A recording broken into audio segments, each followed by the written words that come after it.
अस्सलाम वालेकुम dear students, आपको बड़ा आवाज आ रही है।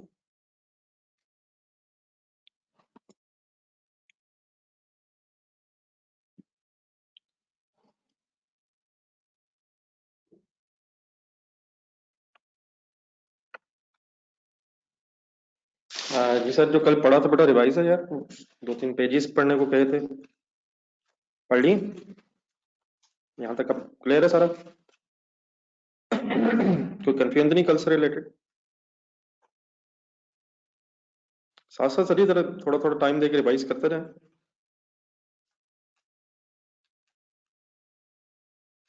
चलें, क्वेश्चन नंबर 3 पे हैं। एक दो जरा क्वेश्चन रिवाइज करें, क्वेश्चन सॉल्व करें फिर। क्या सिचुएशन क्या थी इसमें, एक नजर पढ़ के देखें। रिक्वायरमेंट और ए सॉल्व करने लगे थे हम, लेकिन जरा डाटा जरा रिवाइज करना चाहिए।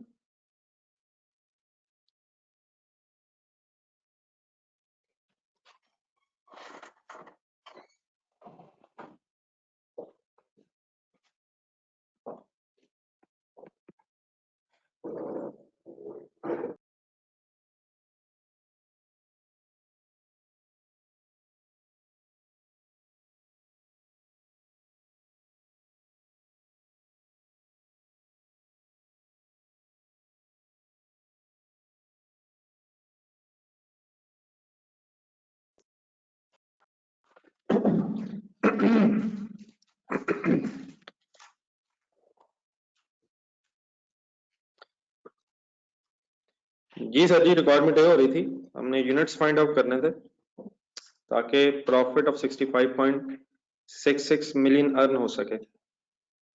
करें शुरू फिर वर्किंग।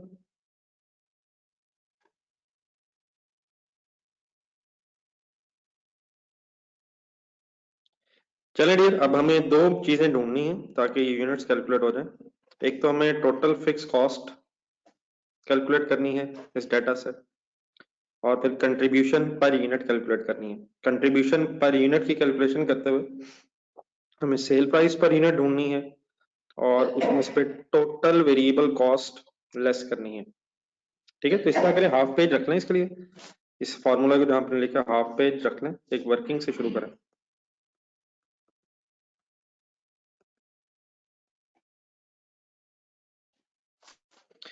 एक एक बात सुन के फाइनल कीजिएगा सर। अब वर्किंग में बेटा हमें फिक्स कॉस्ट चाहिए, कंट्रीब्यूशन चाहिए। आइए जरा दोबारा डाटा पढ़ें जरा। कल छोटी सी एक मैंने वर्किंग करवा दी थी। दो सेंटेंसेस का अब याद रखें, जब भी हमें इंफॉर्मेशन हो तो बाय डिफॉल्ट वेरिएबल कॉस्ट की इंडिकेशन है कि उसका पर यूनिट सेम रहता है, और फिक्स कॉस्ट की इंडिकेशन है कि उसका टोटल सेम रहता है। ठीक है, तो हम मटेरियल चेक कर रहे थे कॉस्ट में से। अब टोटल जो हमें कॉस्ट कंपोनेंट्स दी हुए, मटेरियल, लेबर, फैक्ट्री ओवरहेड्स, फिर नीचे selling Edmund, selling distribution Edmund expenses. इनमें जहां जहां हमें फिक्स कॉस्ट और वेरिएबल कॉस्ट मिलती है, हम उसको फिर आइडेंटिफाई करके अपनी वर्किंग्स में लिख लेते हैं। तो मटेरियल कॉस्ट एक दफा दोबारा मेरे ख्याल वर्किंग स्टार्ट कर लें। जब मटेरियल कॉस्ट की आप लोगों ने वर्किंग की, कैलकुलेटर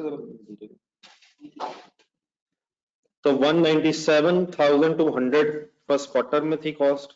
आपने जब उसे नंबर ऑफ यूनिट्स से डिवाइड किया, अगर सेल यूनिट्स और प्रोडक्शन यूनिट्स में डिफरेंस होता तो यकीनन आप प्रोडक्शन यूनिट की बेस पे करते, लेकिन स्टॉक्स ना होने की वजह से, opening closing finish good stocks ना होने की वजह से आप सेल और प्रोडक्शन को सेम लेंगे। तो जब आपने पर यूनिट प्लीज कैलकुलेट किया, तो आई होप कि आपने देख लिया था, लेकिन एक बार दोबारा चेक कर लें। फर्स्ट क्वार्टर में भी पर यूनिट सेम था, और सेकंड क्वार्टर में भी पर यूनिट सेम था। तो एक छोटी सी हम वर्किंग फिर कर लेते हैं टोटल फिक्स कॉस्ट के लिए। अब जैसे जैसे फिगर्स मिलेंगे टोटल फिक्स कॉस्ट की एक इंफॉर्मेशन इकट्ठी कर लेंगे, चार पांच लाइन उसके लिए रख, जैसे जैसे फिर फिगर्स मिलती हैं लिख लेंगे। और सेकेंडली फिर एक वर्किंग और शुरू करना है साथ ही कंट्रीब्यूशन पर यूनिट की।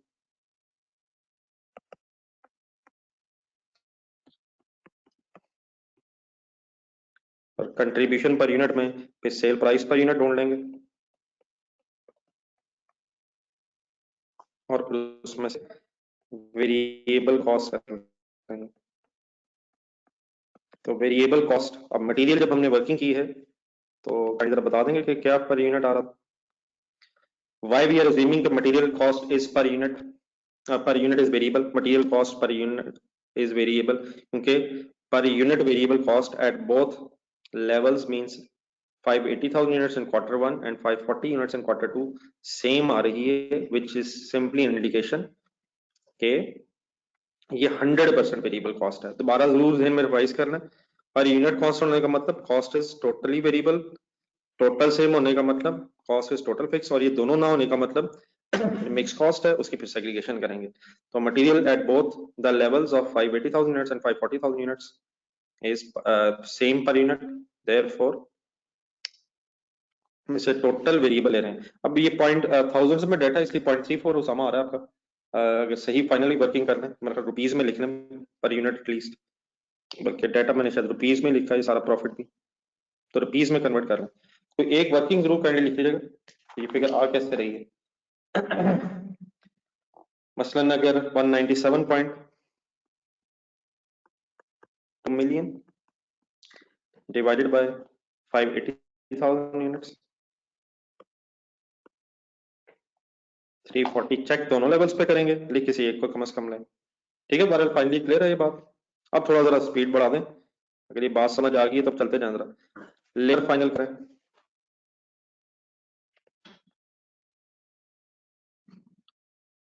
98,600 divide by 580, 91,800 divided by 540, check करें फाइनल आंसर बताएं। मुबीन सुन रहे हो बात? ठीक है बात। ये डियर, क्या दोनों लेवल्स पे once again per unit same है?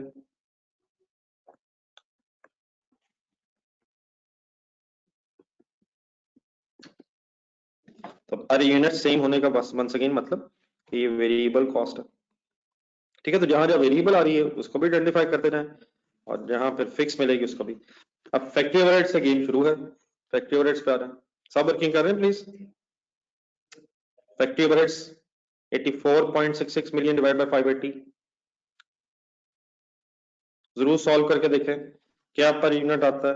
84.66 मिलियन डिवाइडेड बाय 580, 145.96 बनता है। और अगर ऑपोजिट साइड पे देखें तो 550,580 डिवाइडेड बाय 540, ये बनेगा 149। तो पर यूनिट सर सेम नहीं आ रहा, इसका मतलब फिर क्या हुआ, अब टोटल भी सेम नहीं है। 580,000 यूनिट्स है तो 84 मिलियन कॉस्ट है, फिर 80 मिलियन टोटल सेम है ना, पर यूनिट सेम है। इसका मतलब फिर ये कॉस्ट मिक्स है। मिक्स कॉस्ट अगर है तो उसकी सेग्रीगेशन शुरू करें, खुला खुला करते रहे, नीचे स्पेस रख लें। तो अभी वेरिएबल और ओवरहेड्स वगैरह 5-6 लाइनें और रख लें नीचे कंट्रीब्यूशन पर यूनिट की वर्किंग। तो जो मिक्स कॉस्ट आ गई है फैक्ट्री ओवरहेड्स, इसकी फिर सेग्रीगेशन करें।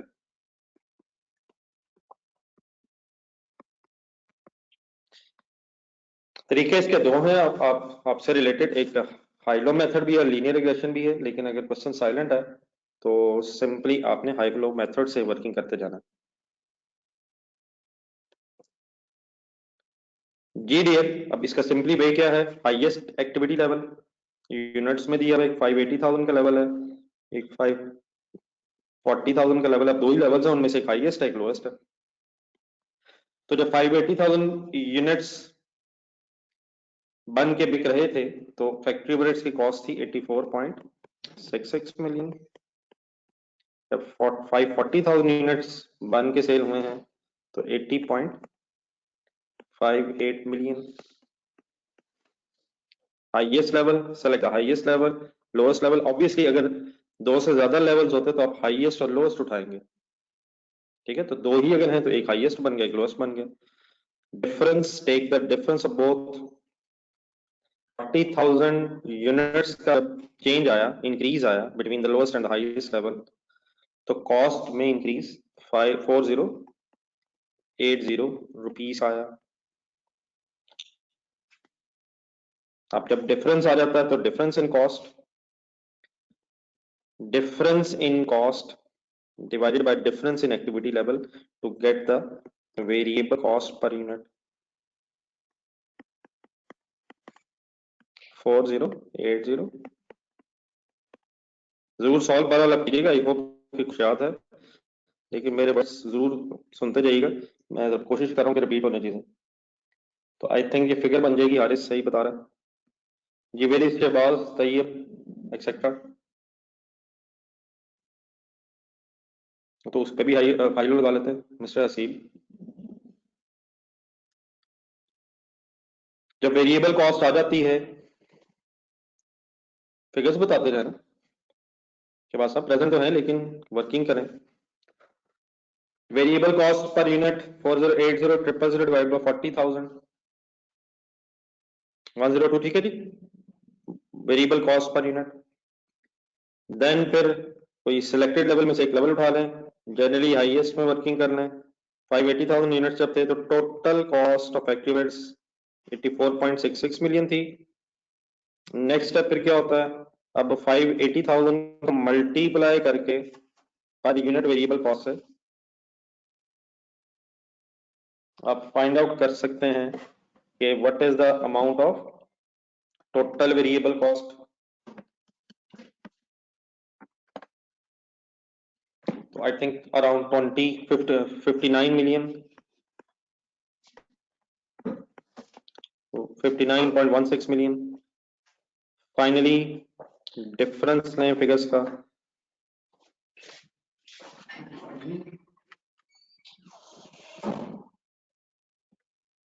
25.5 million.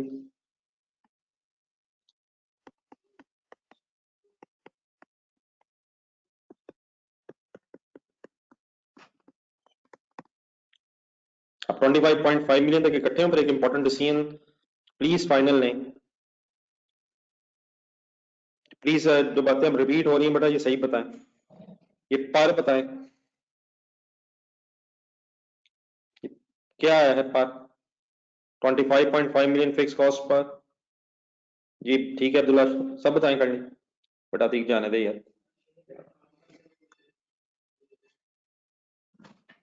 Fix cost per period होती है और वेरिएबल कॉस्ट पर एक्टिविटी लेवल होती है माय डियर। ये पर पीरियड है, पर पीरियड है, ये आई कैसे है। 580,000 यूनिट्स बने थे और 84.66 मिलियन पर पीरियड तो बेटा है, लेकिन according to question mister Ali period define करें। ये क्वार्टर वन की इंफॉर्मेशन है, क्वार्टर टू की इंफॉर्मेशन है। तो क्वार्टर वन में टोटल कॉस्ट 84.66 मिलियन थी, क्वार्टर वन में वेरिएबल कॉस्ट 49.16 मिलियन थी। therefore fixed cost in quarter one was 25.5 million. लेकिन अगला स्टेप क्या है, क्या quarterly fix cost will remain same. Final करें, यकीन है क्वार्टर वन के एंगल से वर्किंग हुई है, लेकिन क्या फिक्स कॉस्ट का जो टोटल है ये सेम रहेगा हर क्वार्टर में। सर जी सेम रहेगा सर, तो ये पर क्वार्टर है माय डियर। एक बार प्लीज दोबारा सुन के फाइनल कर लें कि ये डाटा है यूनिट्स का और अमाउंट्स का। अगर ये डाटा यूनिट्स की जगह आवर्स में होता और हम 40,000 आवर से डिवाइड करते तो पर यूनिट की बजाय पर आवर आंसर आता। सेकेंडली, अगर ये data quarter one quarter two की बजाय वीक वन वीक टू होता या मंथ वन मंथ टू होता, तो अकॉर्डिंगली पर वीक या पर मंथ रिस्पेक्टिवली आंसर आता। तो पर पीरियड का पता कैसे चलेगा, डाटा देख के, और पर यूनिट है ये पर आर का कैसे पता चलेगा, क्वेश्चन में एक्टिविटी लेवल देख के। प्लीज अब ये बातें याद रखें। सबका समझ बारह आ गई सबको, कोई कंफ्यूजन तो नहीं किसी की यार। जी मोहम्मद अतीक, बात बेटा समझ आ गई प्लीज, सब रिस्पॉन्ड किया करें यार, अभी तो सुबह सुबह है, फ्रेश फ्रेश हैं आप। जी बता दी, चलो ये देखिए अब यहाँ से जो फिगर्स आई हैं इन्होंने हमारी मेन वर्किंग में कैसे यूज होना है। वेरिएबल ओवरहेड्स पर यूनिट अब आ गए हैं 102 जो कंट्रीब्यूशन पर यूनिट की वर्किंग में यूज होंगे, और फिक्स कॉस्ट भी अब पहली वाली आ गई है। तो फैक्ट्री ओवरहेड्स में फिक्स ओवरहेड्स आर 25.5 मिलियन। तो अपनी तरह वर्किंग फाइनल करते हैं साथ साथ।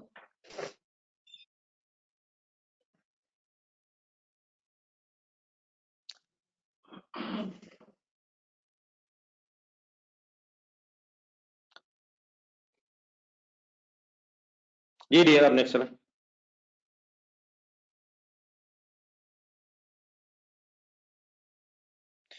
देन बेटा उसके बाद मटेरियल, लेबर, फैक्ट्री ओवरहेड्स के बाद सेलिंग एंड डिस्ट्रीब्यूशन एक्सपेंसेस। अब आप ये खुद चेक करें, टोटल तो इसका सेम नहीं है सेलिंग एंड डिस्ट्रीब्यूशन का, तो 26.5 मिलियन एंड 25.5 मिलियन डिफरेंट होने की वजह से, क्वार्टरली फिगर डिफरेंट होने की वजह से 100% फिक्स तो नहीं है। जरा चेक करें काइंडली, 100% वेरिएबल तो नहीं है। अच्छा एक बार जरूर मेरा सुन लीजिएगा, अब ये सेलिंग एंड डिस्ट्रीब्यूशन है, अगर फॉर एग्जांपल प्रोडक्शन और सेल डिफरेंट भी होती तो आप इन एक्सपेंसेस को नंबर ऑफ यूनिट सोल्ड से ही डिवाइड करके पर यूनिट बनाएंगे। ठीक है, डिफरेंस तो नहीं है हमारे इस क्वेश्चन में, लेकिन ये छोटी सी बात जरा ध्यान में रखिएगा। प्रोडक्शन कॉस्ट अगर पर यूनिट बनाना है तो बेस्ड ऑन प्रोडक्शन, और सेलिंग डिस्ट्रीब्यूशन कॉस्ट अगर पर यूनिट बनाना है तो should be on the basis of number of unit sold. बहरहाल अगर आप वर्किंग करेंगे तो यहाँ भी टोटल कांस्टेंट तो नहीं है नजर आ रहा अपेरेंटली, लेकिन साथ साथ पर यूनिट भी सेम नहीं है। जी ठीक है,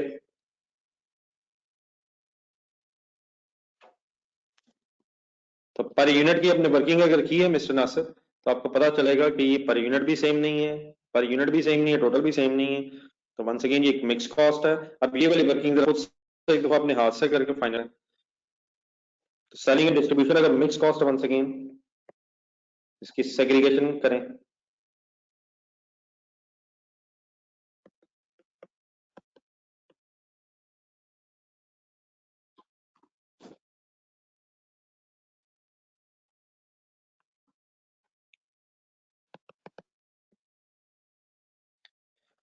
जी क्वार्टर वन में वंस अगेन फिगर है 580,000 यूनिट सोल्ड जब थे, तो कॉस्ट थी 26.5 मिलियन। बस आपको इंडिविजुअली करना चाहिए, मैं जस्ट इसलिए बोल रहा हूँ कि फिर फाइनल हो जाए। क्वार्टर टू में 25.5 मिलियन डिफरेंस लें। एक्टिविटी लेवल यूनिट्स में 30,000 यूनिट्स का जब डिफरेंस था तो कॉस्ट में डिफरेंस 1 मिलियन आया। 1 मिलियन डिवाइडेड बाय 40,000, ये बन जाएगा 25 पर यूनिट।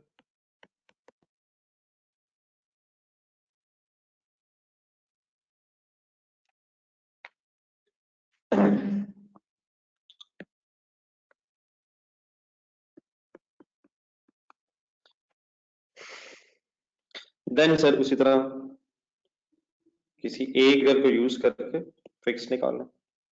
580,000 यूनिट्स की total selling cost, selling and distribution cost was 26.5 million, तो 580,000 multiplied by 25 is equal to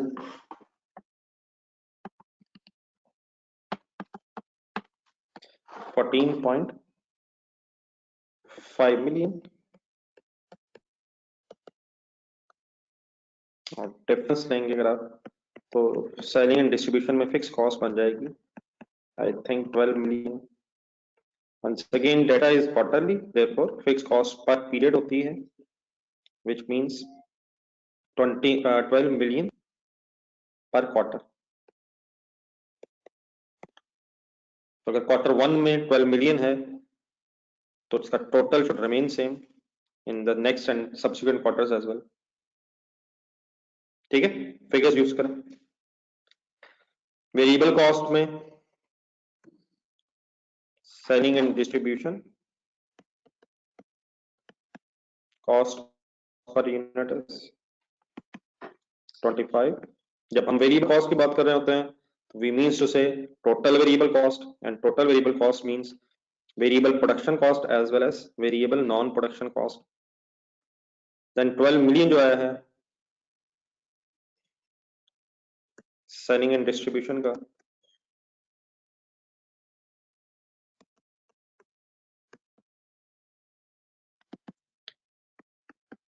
total fix cost add करें। सारा सब प्लीज कंफर्टेबल है, वर्किंग कर रही है सबने, कोई कंफ्यूजन तो नहीं है इसमें? काइंडली बता दीजिएगा, लिख लें वर्किंग फाइनल कर लें, कोई कंफ्यूजन है तो बताएं।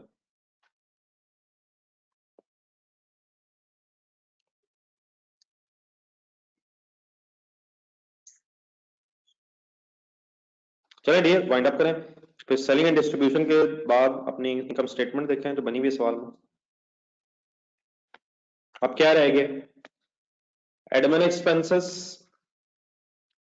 एडमिन एक्सपेंसेस की फिगर गौर से देखें, बताएं कोई सी वर्किंग की जरूरत है या ऑब्वियस है,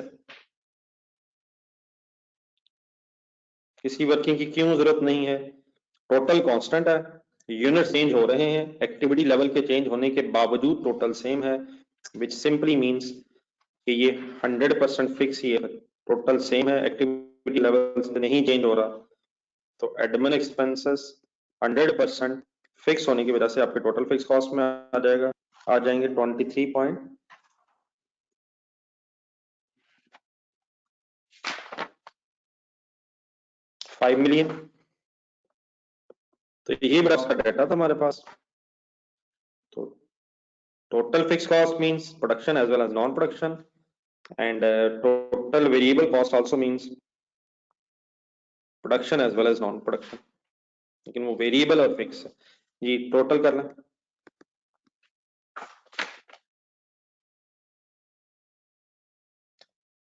अगर बेटा इंफॉर्मेशन हो तो ऑब्वियसली इन्फ्लेशन की वजह से चेंज हो जाती है, लेकिन अगर इन्फ्लेशन का इफेक्ट नहीं बताया हुआ तो श्वासा तो रिकॉल कीजिएगा जो हम मार्जिनल अब्जॉर्प्शन कॉस्टिंग में क्वेश्चंस कर रहे थे। इन्फ्लेशन अगर बताई हो तो अकॉर्डिंगली वर्किंग करेंगे, अगर नहीं बताई तो बाय डिफॉल्ट फिक्स कॉस्ट का टोटल और वेरिएबल कॉस्ट का पर यूनिट सेम रहता है।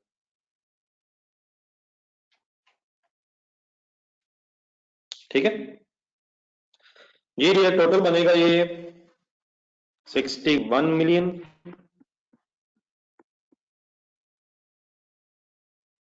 कंट्रीब्यूशन पर यूनिट पे आए, एक सेकंड पहले आप जरा वेरिएबल कॉस्ट का सम कर लें जरा, वेरिएबल कॉस्ट पर यूनिट आइए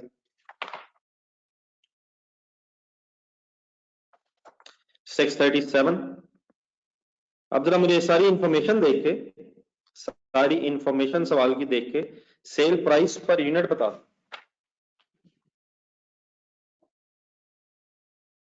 सेल प्राइस पर यूनिट कोई बता दें काइंडली।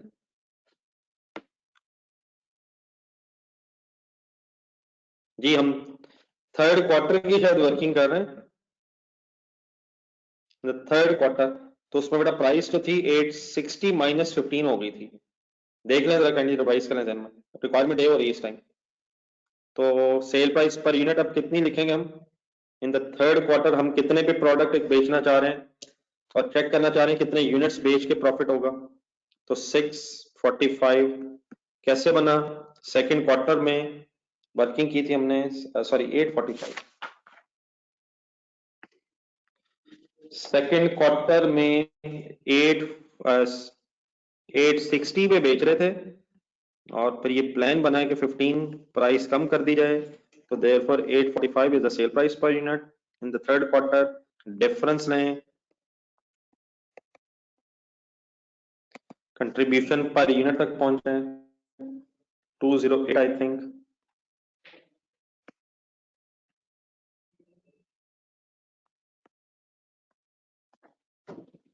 ठीक है जी, प्लीज क्लियर है, एक दफा जरूर काइंडली दोबारा सोच लीजिएगा, ये सारी वर्किंग देख के बताएं, ये जो कंट्रीब्यूशन आई है ये ग्रॉस है या नेट है।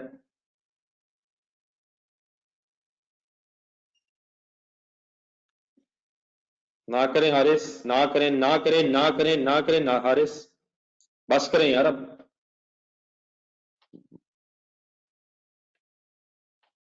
वाई नेट, अब्दुलरहमान साहब बस करें यार अब, वाई ग्रॉस, इसमें सब कुछ आ रहा है, गौर से देखना यार। प्रोडक्शन भी लेस हुआ हुआ, प्रोडक्शन फिक्स वेरिएबल कॉस्ट भी आ रही है और नॉन प्रोडक्शन भी आ रही है, तो अब ये ग्रॉस क्यों है जी मिस्टर अब्दुलरहमान,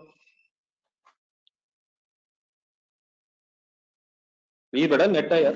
अगर मैं कुछ ना बोलूं तो दोबारा रिपीट कर लें जहन में, रिवाइज कर लें जहन में। अगर मैं कहूं सेल लेस वेरिएबल कॉस्ट, तो variable cost means total variable cost is equal to, अगर मैं कहूं कंट्रीब्यूशन तो कंट्रीब्यूशन मींस नेट कंट्रीब्यूशन, फिर मैं अगर कहूं fix cost means total fix cost, और finally total fix cost is equal to net profit. Please 5 चीजें मेन याद रखें, बोले खुद से जो मैंने बोली, sale less variable cost is equal to contribution और less fix cost equal to net profit, ये इनकम स्टेटमेंट का फॉर्मेट हर वक्त याद रखें कंडीशन मार्जिनल कॉस्टिंग के डिस्कशन में, ब्रेक इवन एनालिसिस। ठीक है जी, आए फाइनल करें, ऊपर पे छोड़ा हुआ हमने जिन फिगर्स की तलाश थी उन फिगर्स को प्लेस कर फाइनल करें। फिक्स कॉस्ट बेटा आ गई है 61 मिलियन,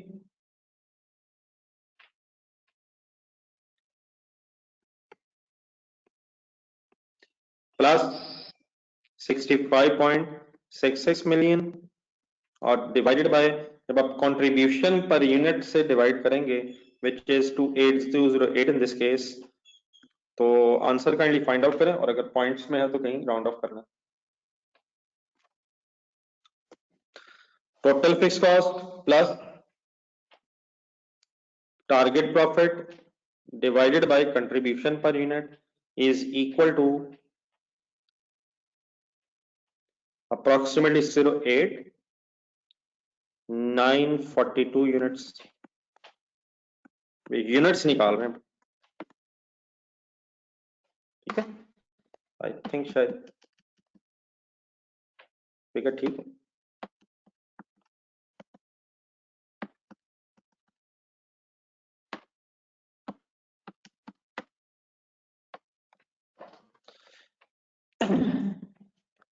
जस्ट एक सेकंड के लिए अपने आप को जरा कंफर्टेबल करें, आपके कैलकुलेटर पे जो भी आंसर आया, नंबर ऑफ यूनिट्स सोल्ड है ये, और अगर इतने यूनिट्स बेचे जाएं तो हमारी ये डिस्कशन ये कह रही है कि अल्टीमेटली इनकम स्टेटमेंट में 65.66 मिलियन का प्रॉफिट होना चाहिए। तो इनकम स्टेटमेंट जरा ध्यान में रखें, ये जो यूनिट्स आ गए हैं कैलकुलेटर पे लिखें, थोड़ा जरा राउंड ऑफ किया है, इसके राउंडिंग ऑफ के इफेक्ट्स को जरा इग्नोर करके देखिएगा।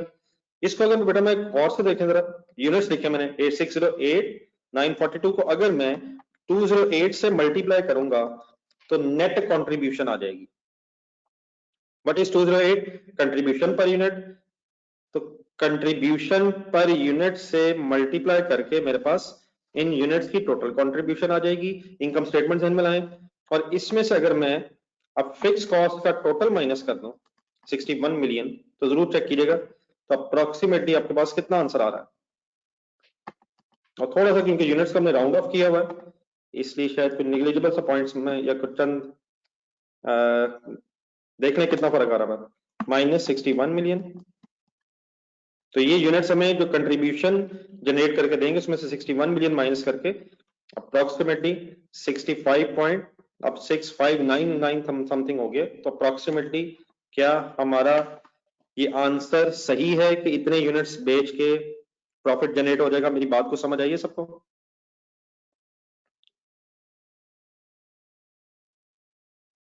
अपने जरा कॉन्सेप्ट भी क्लियर करने की कोशिश करनी है। चले सर, अब B requirement.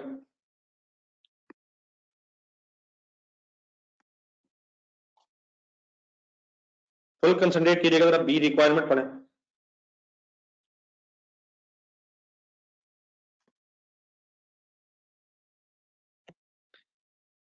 Determine the minimum price. अब आपने ये बताना है कि प्राइस कितनी चार्ज करें ताकि 6,50,000 यूनिट्स बेच के profitability as calculated in a above maintain हो जाए। इसके बड़ा एक से ज्यादा वेज पॉसिबल हैं। आई विल रियली अप्रिशिएट अगर आप किसी और तरीके से सोचें। मैं भी शायद 2 तरीकों से डिस्कस करूंगा अभी से, लेकिन एक पहले बिल्कुल सिंपल सी डिस्कशन सुना जरा। ठीक है, हमने नंबर ऑफ यूनिट्स जो 650,000 बेचने उसकी प्राइस ढूंढनी है। हमें अवेलेबल क्या है? एक जरा इनकम स्टेटमेंट जरा देखिएगा, मैं एक रिवर्स वर्किंग बताता हूं। क्या हमें रिक्वायरमेंट बी में ये पता है कि नेट प्रॉफिट कितना आना चाहिए? बताइएगा कोई यस नो में आंसर। क्या हमें रिक्वायरमेंट बी में, प्लीज कंसंट्रेट, प्लीज पार्टिसिपेट, क्या हमें प्रॉफिट पता है कि कितना कमाना है? 6500 एज इन रिक्वायरमेंट, गौर से देखना है। क्या हमें रिक्वायरमेंट बी के एंगल से फिक्स कॉस्ट पता है? यस, फिक्स कॉस्ट अभी हमने कैलकुलेट की है 61 मिलियन, लेकिन अब यूनिट्स हम बेचना चाह रहे हैं 6,50,000,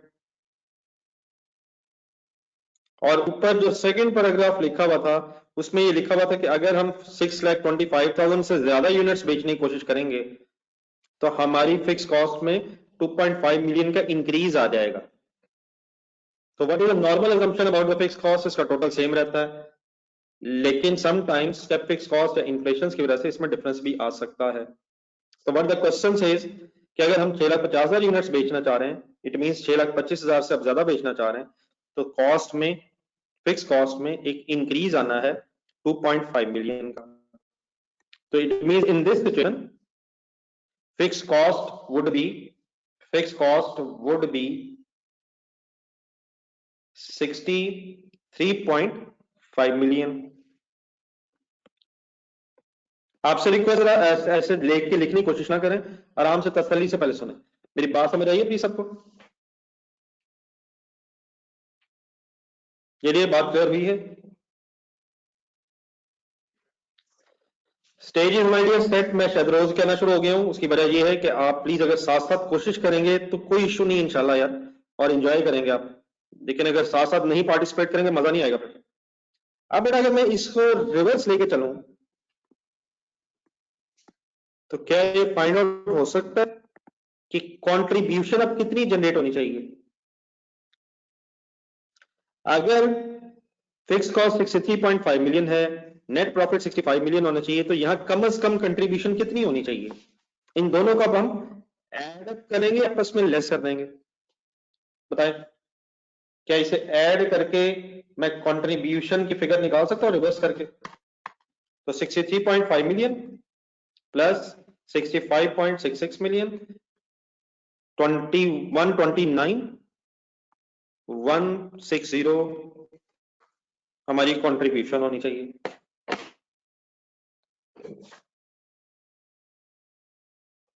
और बेटा नुमान प्लीज खुदा के लिए यार, what's going on Numan Yusuf please, मेरे माय डियर को रिक्वायरमेंट बी हो रही है, रिक्वायरमेंट बी माय डियर हो रही है Numan Yusuf please, what's going on? और उसमें 6,50,000 यूनिट्स बेच के प्राइस फाइंड आउट करनी है यार, प्लीज। रिक्वायरमेंट 1 फाइनल हो चुकी है Numan Yusuf, what's going on? ये क्या हो रहा है सर? क्यों इतना शर्मिंदा कर रहे हैं माय डियर मेरे नुमान साहब? रिक्वायरमेंट 1 हो रही है 2 हो रही है यार? मिस्टर नुमान यूसुफ अब मेरी आवाज आपका ताकुब करेगी माय डियर।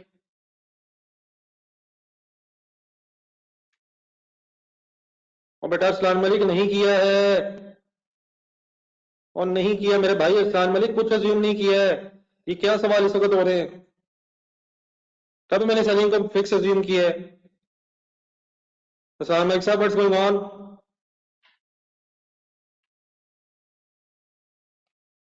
जी डियर, अब इससे आए वापस कंट्रीब्यूशन के ऊपर आएगी वेरिएबल कॉस्ट। क्या हमें एक यूनिट की, क्या हमें उसने एक यूनिट की वेरिएबल कॉस्ट का डाटा जो दिया था हमने कैलकुलेट कर लिया हुआ है? वेरिएबल कॉस्ट पर यूनिट ढूंढेगा माय डियर, सीरियस नहीं सीरियस नहीं सीरियस नहीं।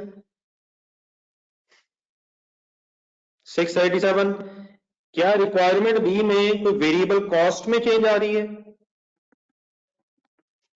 क्या रिक्वायरमेंट बी में कोई वेरिएबल कॉस्ट में चेंज आ रही है? There is no such information, तो what we assume variable cost का per unit will remain same.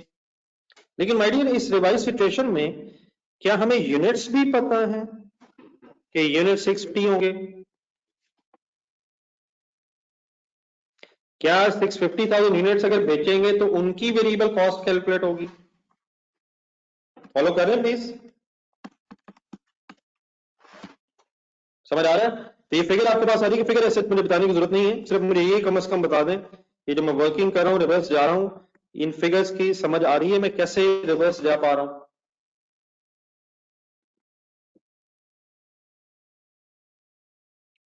Then my dear एक लास्ट स्टेप अगर ये किया जाए कि कंट्रीब्यूशन ये है 129.16 मिलियन, वेरिएबल कॉस्ट 4.05 मिलियन, तो क्या हम सेल के रुपीस निकाल सकते हैं?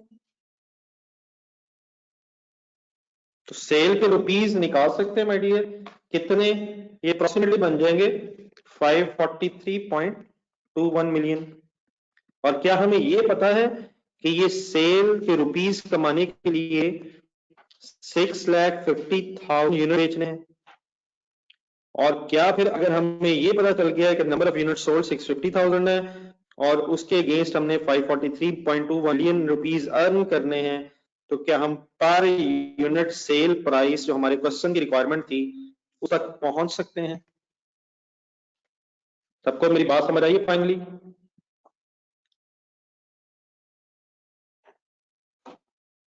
तो ये वर्किंग अपने पास नोट करें प्लीज।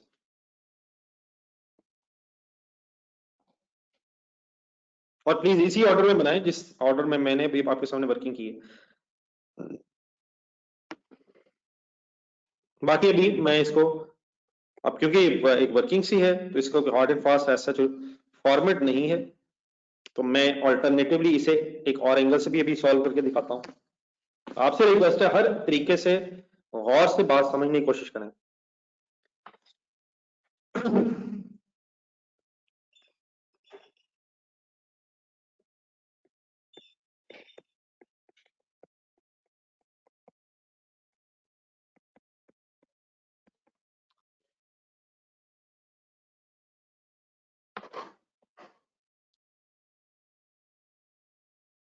तो sale rupees divide by number of unit sold की बेस पे आप एक आंसर तक आ जाएं। आंसर बेटा अगर कभी पॉइंट्स में आ रहा हो यूनिट्स का, पर यूनिट या पर यूनिट पर आर वगैरह अगर निकाल रहे हैं, तो आंसर अगर पॉइंट्स में आ रहा हो तो मेरा ख्याल है 2 डिजिट्स तक जाकर राउंड ऑफ करना। और अगर आंसर कोई अमाउंट्स का निकाल रहे हैं, अमाउंट्स पॉइंट्स में आ रही है, तो उसको ऑब्वियसली रुपीस में राउंड ऑफ करना।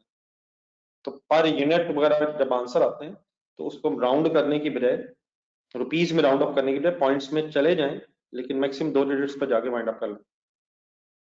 ठीक है, आप लोग ठीक कह रहे हैं, अप्रोक्सीमेटली 836 है, लेकिन रेट के लिए मेरा ख्याल एक रूल ये रख लें कि पॉइंट्स के बाद 2 डिजिट्स तक चले जाएं।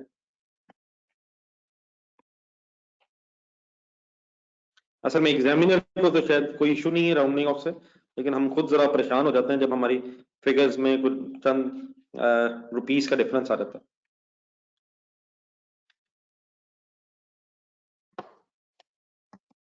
तो मटीरियलिटी इमटीरियलिटी प्लीज ध्यान में रखा करें। लेकिन बहरहाल पॉइंट्स में अगर लिखते हुए फिर पूरे पॉइंट्स में नहीं लिख सकते हैं, it will be time wasting. तो approximately I think it is, अगर राउंड ऑफ सही कर लिया जाए, 835.71 पर यूनिट।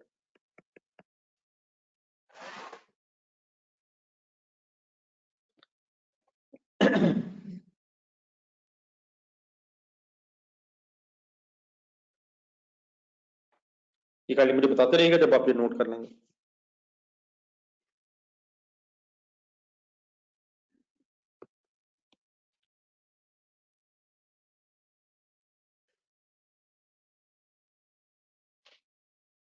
स्पीड अप करें, स्टोरी जरा और शुरू करनी है आज।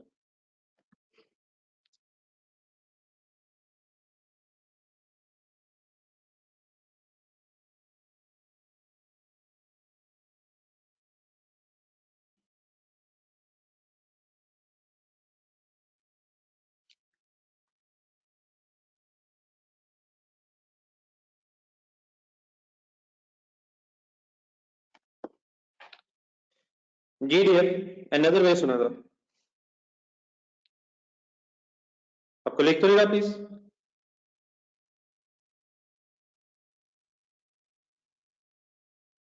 चले छोड़े, अगर कोई आगे पीछे भी है तो रुक जाए। अनदर वे सुने सर, ये बड़ा थोड़ी देर पहले जो फॉर्मूला हमने टारगेट प्रॉफिट का यूज था, तो इस केस में माय डियर हमारे पास टोटल फिक्स कॉस्ट कैलकुलेट हो गई थी, प्रॉफिट का हमें पता था, कंट्रीब्यूशन का पता था, हमने यूनिट्स निकाल ली हैं। रिक्वायरमेंट बी में हमें यूनिट्स का पता है 6,50,000, हमें फिक्स कॉस्ट का पता है कि उसमें इंक्रीज आ जाना है 63.5 मिलियन, हमें प्रॉफिट का पता है।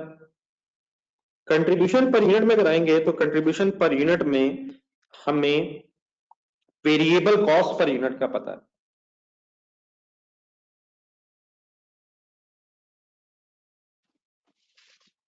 तो देन क्या उसी फॉर्मूले को ऑल्टरनेटिवली यहां यूज किया जा सकता है? मैंने जो कुछ बातें भी दी हैं उनको जरा कंसंट्रेशन से दोबारा सुनो। क्या रिक्वायरमेंट बी में हमें प्रॉफिट पता है? क्या रिक्वायरमेंट बी में हमें कंट्रीब्यूशन पता है? नहीं पता। इसलिए नहीं पता क्योंकि रिक्वायरमेंट में सेल प्राइस नहीं पता। लेकिन क्या रिक्वायरमेंट बी में हमें यूनिट्स का पता है? और क्या हमें पता है कि इस फार्मूले से यूनिट्स आ जाते हैं? तो means to say what I am trying to say कि fix cost is 60.5 million in requirement B. उसमें एडिशनली फिक्स कॉस्ट ऐड हो रही है। प्रॉफिट वही है जो ए वाला था। कंट्रीब्यूशन पर यूनिट कैसे आती है? Sale price per unit. Sale price per unit ही हमने फाइंड आउट करनी है। अगर मैं उसको एक्स रख लूं और minus variable cost per unit 687 हमें पता है, ठीक है, और इज इक्वल टू आंसर हमें पता है। बिफोर यू स्टार्ट मुझे सबसे पहले ये बताएं कि मैंने ये इक्वेशन सही बनाई है according to requirement B?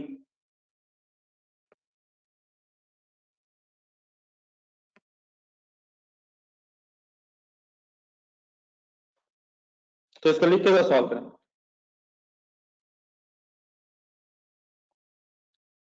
Kindly लिख के फिर इसको सॉल्व करें।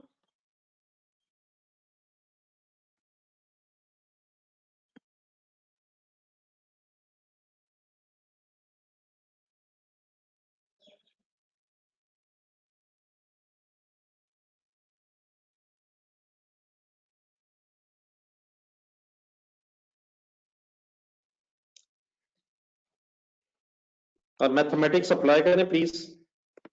इक्वेशन सॉल्व करें और एक्स की वैल्यू बताएं।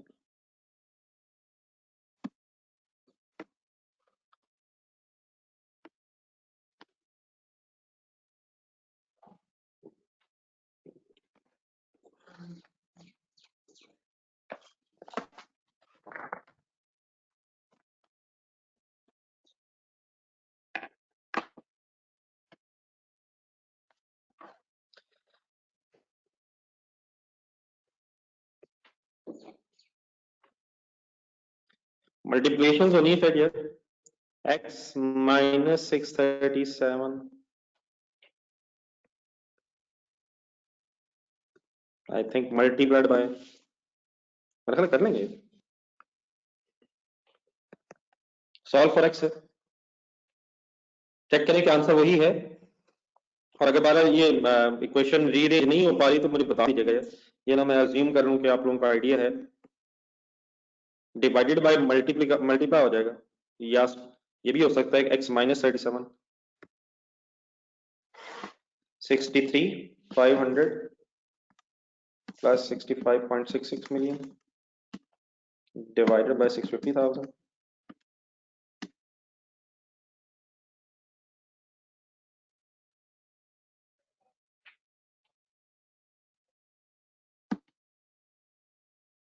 प्लस 637।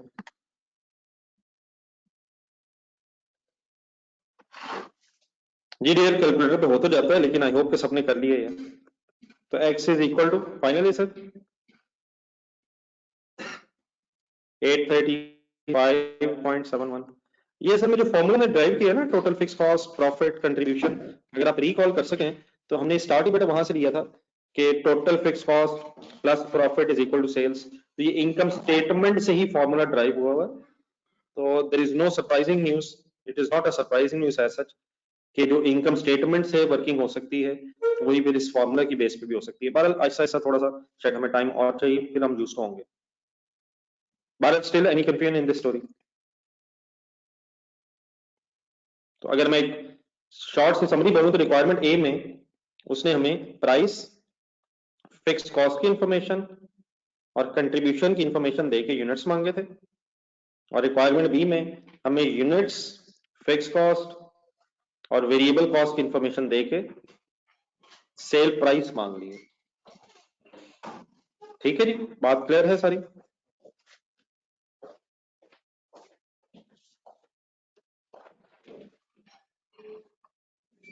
बेटा अतीक साहब ये बड़ी ज्यादती वाली वैसे बात है यार। कॉस्ट पर यूनिट बेटा कैसे निकाली? रिक्वायरमेंट ए में निकाली माय डियर। ये जो 637 है ये रिक्वायरमेंट ए में आई है, और देयर इज नो इंफॉर्मेशन कि रिक्वायरमेंट बी में वेरिएबल कॉस्ट पर यूनिट ने चेंज होना। क्या कर रही थी?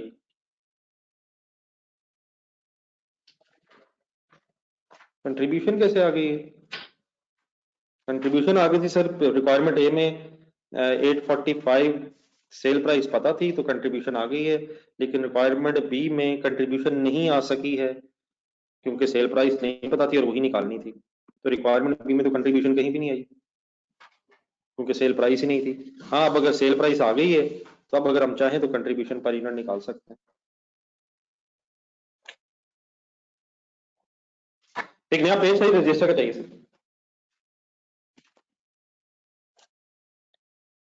अभी तक जो हमने पढ़ा है उसकी एक शॉर्ट समरी सुन के एक नई चीज आपने बीच में मुझे फिर बतानी है, एक नई चीज फिर आपसे डिस्कस करनी है और आपने मुझे थोड़ी हेल्प करनी है। एट ब्रेक पॉइंट पहले सुन लें फिर इसको नोट कीजिएगा। तीन सिनेरियोस मैंने बनाने। नंबर वन, एक इनकम स्टेटमेंट जहन में लाएं और मैं ब्रेक इवन पॉइंट पे बना रहा हूं। फिगर्स जस्ट आपको समझाने के लिए कुछ अज्यूम करूंगा। For example, sales 5 lakh, let's assume variable cost 2 lakh, therefore contribution 3 lakh,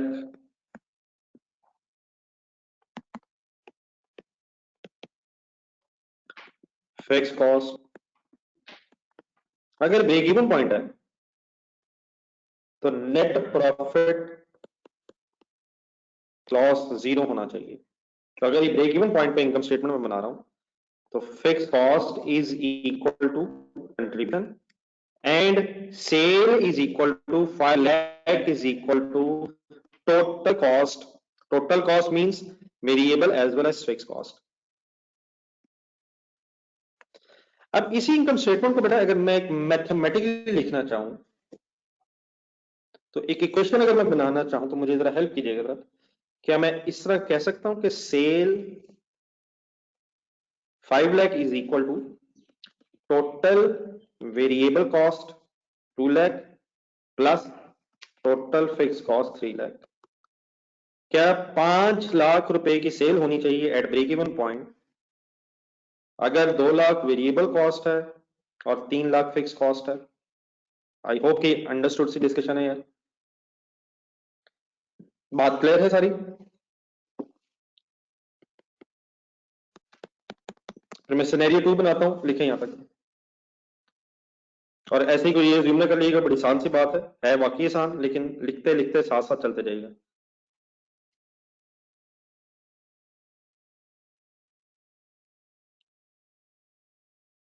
note करके बताइएगा प्लीज।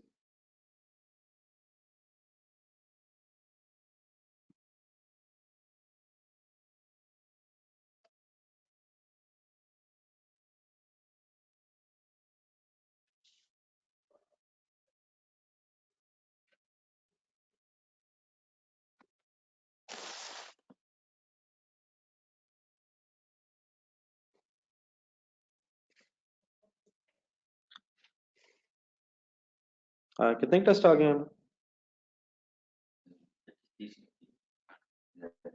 हो गए, हो रहे हैं सर चेक? तो ये आज फिर आंसर शेयर कर लें, बल्कि आंसर तो वहीं से बता देना जहां से है। चलो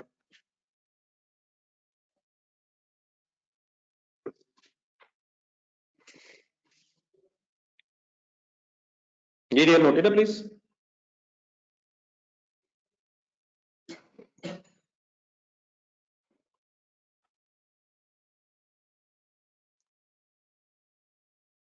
प्लीज अगर कोई लिख रहा है तो डब्ल्यू लिख दें।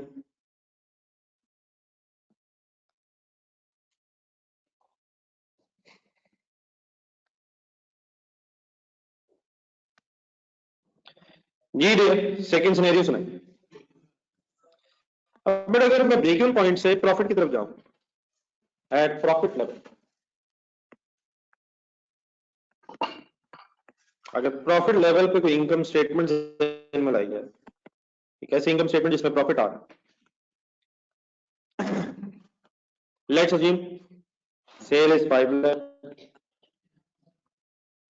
वेरिएबल कॉस्ट 2 lakh, contribution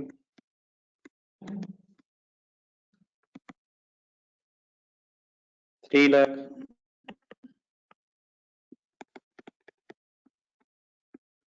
अगर बड़ा प्रॉफिट लेवल है तो obviously contribution should be more than the fix cost. Let's assume fix cost is 2 lakh. अब ये अलग अलग सिनेरियोस है, इनका आपस में कोई लिंक नहीं, मैंने फिगर्स बस आप मिलती जुलती ले तो नहीं है, लेकिन एक अलग सिनेरियो है। यहां तक फिर अगर कंट्रीब्यूशन ज्यादा है तो नेट प्रॉफिट बनेगा 1 लाख। इस केस में अगर मैं इसी तरह की क्वेश्चन बनाना चाहूं तो अब सेल्स के जो 5 लाख रुपए हैं, उन 5 लाख रुपए की सेल्स ने क्या क्या कवर करके कितना बचाना है, कॉस्ट को कवर करके प्रॉफिट बचाना है। तो 5 लाख इज इक्वल टू क्या इक्वेशन बनेगी, total variable cost 2 lakh plus total cost भी 2 लाख, और क्या प्लस नेट प्रॉफिट करूं, बता दें क्या सेल्स की अमाउंट में टोटल कॉस्ट भी होगी और प्रॉफिट भी शामिल होगा। मेरी ये इक्वेशन प्लीज समझ आती है, पहले ये बता दें, लिखे तो कंफ्यूजन है तो पूछ लें, नोट करें, साफ सुथरा खुला खुला।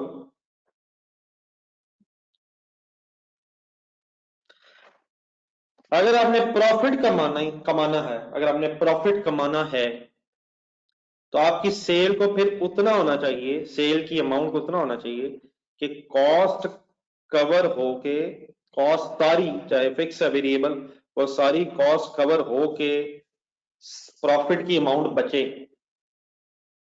अगर आप ब्रेक इवन लेवल पे देखना चाहते हैं तो बस आपकी सेल को इतना होना चाहिए कि कॉस्ट कवर हो जाए, लेकिन अगर आप प्रॉफिट कमाना चाहते हैं तो आपकी सेल की अमाउंट में प्रॉफिट की अमाउंट भी शामिल होनी चाहिए। बात अंडरस्टैंडेबल है?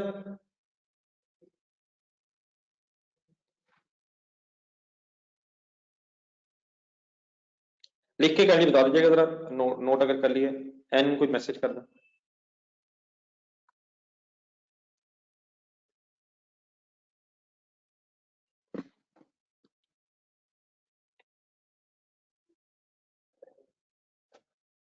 जी मिस्टर मुजफ्फर लिख दिए, मिस्टर मुजफ्फर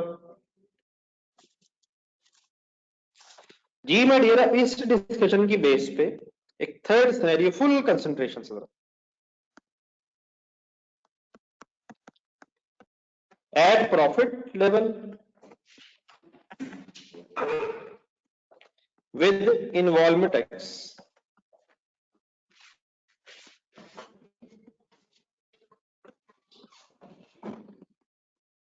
प्रॉफिट लेवल पे बात करेंगे, लेकिन बेटा अगर अगर आपको पता है अगर प्रॉफिट हो जाए तो टैक्स भी इन्वॉल्व हो सकता है। अच्छा FA2 अगर ज़हन में आ रहा है तो अच्छी बात है, टैक्स भी फिर करंट टैक्स भी होता है, डेफर्ड टैक्स भी होता है, प्रायर पीरियड टैक्स भी होता है, लेकिन हमारी इस डिस्कशन में सिर्फ करंट टैक्स एप्लीकेबल होगा, डेफर्ड और प्रायर पीरियड की सच कोई स्टोरी हमारी इस डिस्कशन में इन्वॉल्व नहीं है।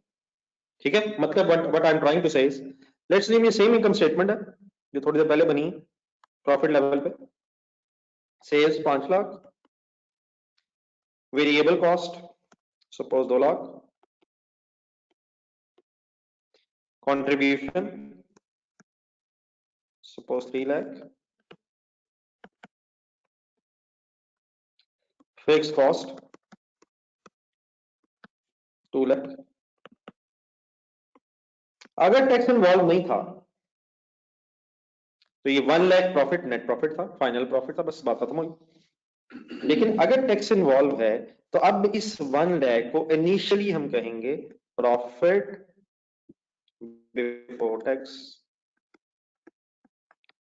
अब obviously profit before tax means accounting profit और टैक्सेबल प्रॉफिट में डिफरेंस हो सकता है, लेकिन वो डिस्कशंस आपके उस तरह से इस स्टोरी का पार्ट नहीं है।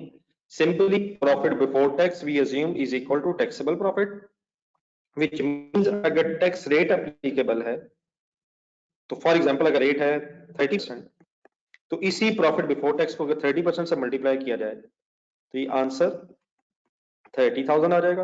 और ऑब्वियसली ये टैक्स एक्सपेंस है, 30 लेस होके प्रॉफिट आफ्टर टैक्स तक आ जाएंगे। पहले हम ये बता दें, मेरी इस इनकम स्टेटमेंट ये जो चेंजेस आई हैं ये सबको क्लियर है, कोई इसमें कंफ्यूजन वाली बात तो नहीं है?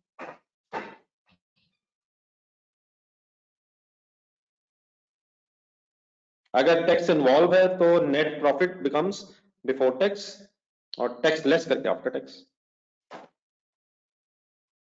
अब मुझे जरा इस इनकम स्टेटमेंट की बेस पे उसी तरह की क्वेश्चन बनवाएं जिस तरह अभी मैं थोड़ी देर पहले बना रहा था। अब मेरी सेल है 5 लाख, अब आपने गिनना है प्लीज साथ साथ 5 लाख किस किस के बराबर होगा। Total variable cost means 2 lakh plus total fix cost फिर 2 लाख, 5 लाख पूरा करना है, 2 लाख 2 लाख 4 लाख हो गया, plus plus plus my dear plus tax होना चाहिए, अब हो गया 30 प्लस प्रॉफिट आफ्टर टैक्स। कुछ ना लिखे, सोचे सिर्फ, फॉलो किया please. 2 lakh variable cost, 2 lakh fix cost 4 lakh plus 30 430 plus 70। Any confusion? कुछ नहीं लिख रहे, जस्ट एक 1 मिनट। Any confusion? लेकिन बड़ा ऑल्टरनेटिवली गौर से देखिए जरा, क्या मैं ये भी कह सकता हूं कि sale is equal to total variable cost plus total fix cost, 2 lakh 2 lakh 4 lakh plus profit before tax of 1 lakh plus tax plus after tax. जी sir, okay okay okay okay okay okay okay जी, बिल्कुल ठीक है, बिल्कुल ठीक है। क्या सिर्फ अगर प्रॉफिट बिफोर टैक्स लेना है तो 1 लाख एज इट इज?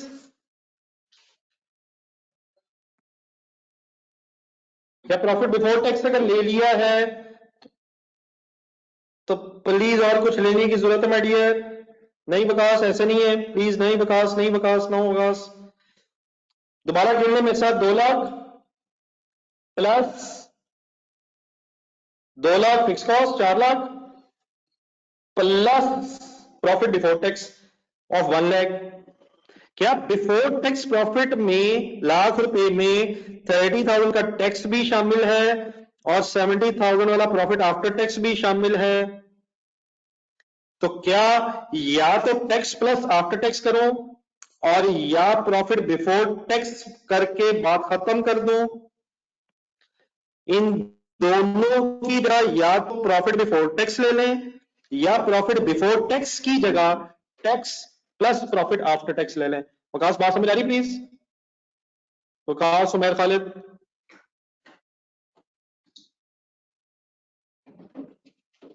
जी मैं रिस्पॉन्ड कर ली।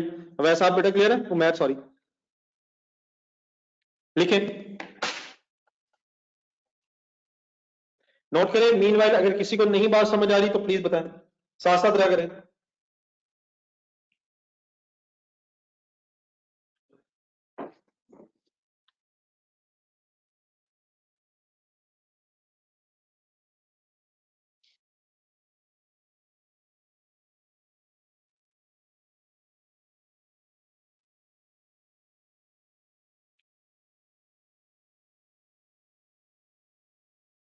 नोट करते हैं जो क्लियर नहीं।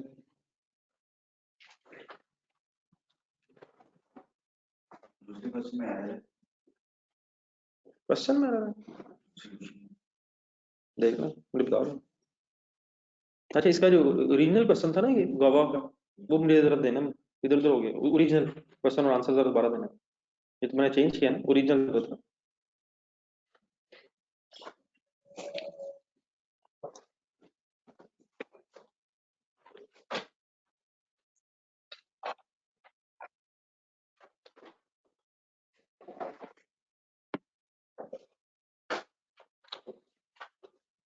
ये माय डियर क्वेश्चंस में कोई कंफ्यूजन तो नहीं रहेगी?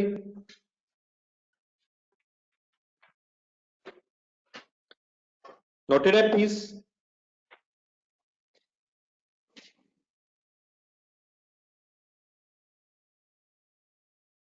तो इस केस में अगर टैक्स इन्वॉल्व हो, टैक्स इन्वॉल्व हो, मेरे फाइनल सेंटेंस से बेटा सुनिएगा जरा।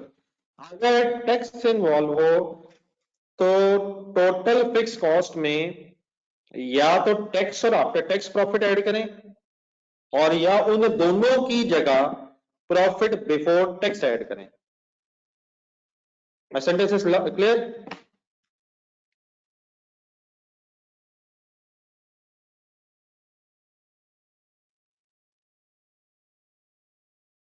तो अब हमने इस डिस्कशन से समझना ये है कि अगर हमें क्वेश्चन में कहा जाए units of target profit with involvement of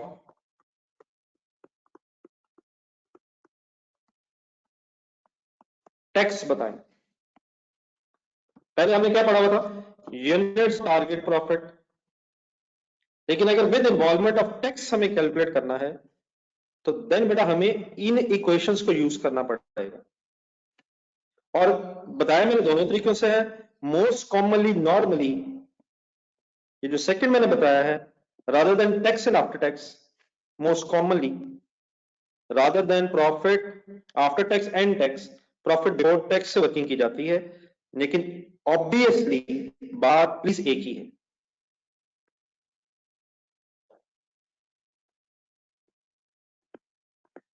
तो commonly what is the formula? Sale is equal to total variable cost plus profit before tax. अब फुल कंसंट्रेट कीजिएगा,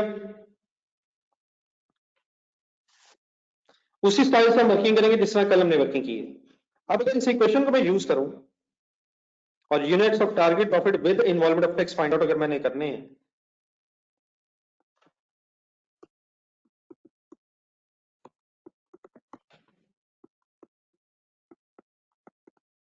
तो क्या मैं इक्वेशन को रीअरेंज करते करते करते कुछ ऐसे पहुंच सकता हूं? Sales minus total variable cost is equal to total fix cost plus profit before tax. आपसे प्लीज देखिएगा साथ साथ। फिर sale less variable cost, total variable cost means we are talking about contribution. Contribution should be equal to total fix cost plus profit before tax. Just make the things clear please, 100% clear. ऊपर अगर हम देखें अपनी income statement, तो what was the contribution? 3 lakh.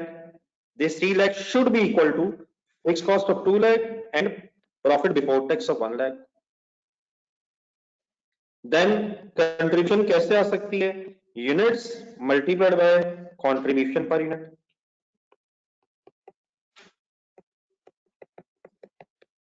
सब respond करें यहां तक, okay?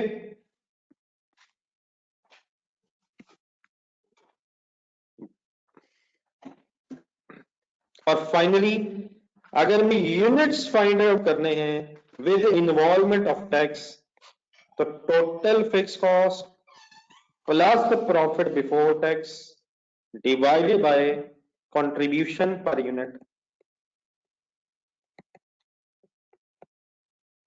It is target profit वाला जो फॉर्मूला था, total fix cost plus profit divided by contribution per unit, उसमें सिर्फ क्या चेंज आ रहा है कि कौन सा प्रॉफिट ले लें। प्रॉफिट अगर टैक्स इन्वॉल्व है तो कौन सा ले लें? Profit before tax. सब कुछ क्लियर है प्लीज? पहले बता दें, कोई कंफ्यूजन है तो मैं एक्सप्लेन कर दूं। अदरवाइज फिर आप ये सारी स्टोरी दोबारा नोट करें। जो क्लियर है काइंडली लिख लें, अगर कोई क्वेश्चन है किसी का काइंडली बता दें।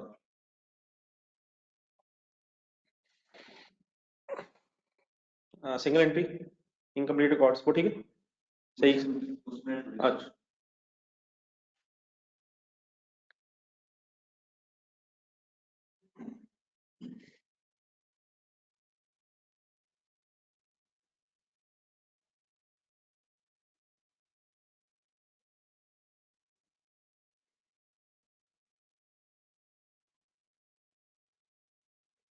नोट कर लेंगे तो मुझे काइंडली रिस्पॉन्ड कीजिएगा।